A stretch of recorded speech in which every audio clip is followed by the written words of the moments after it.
Advanced polls kick in, possible voter suppression, and breaking down the key differences in party platforms. This is what voters need to know. Well, tonight, the leaders face off in the French language debate in Gatineau, Quebec. And tomorrow night, that's Thursday, April the 17th, all eyes will turn to the English debate, a pivotal moment for undecided voters across Canada. Advanced polls open up 9 a.m. Good Friday morning. That's April the 18th, which is raising concerns. Some are noting that holding advanced voting on one of the most sacred weekends on the Christian calendar is not only insensitive, but could amount to voter suppression. Why is that? Well, because faith-based voters tend to lean conservative, and many may be unable to vote or volunteer during the holiday weekend because of commitments. Sinister, strategic, or just poor planning?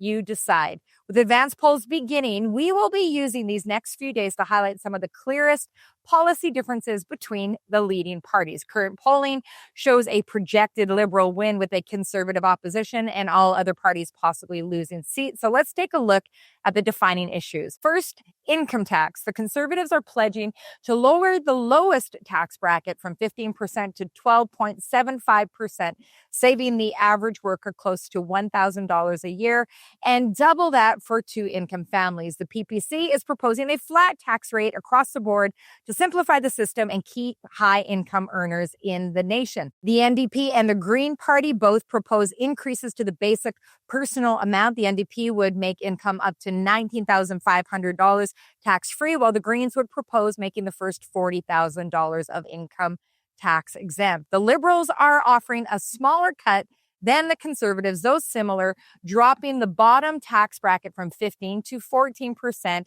with a potential savings of up to $825 for some families.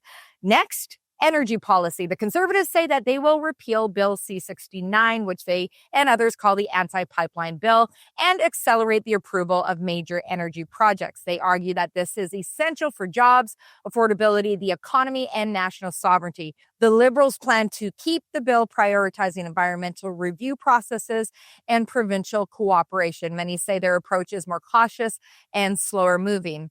Thirdly, medical assistance in dying or MAiD. The Liberals support expanding MAiD to include people suffering from mental vulnerability and illness, and possibly to minors. The Conservatives strongly oppose this expansion, warning that it opens up dangerous doors. They promise to halt the expansion and restore stronger life protections.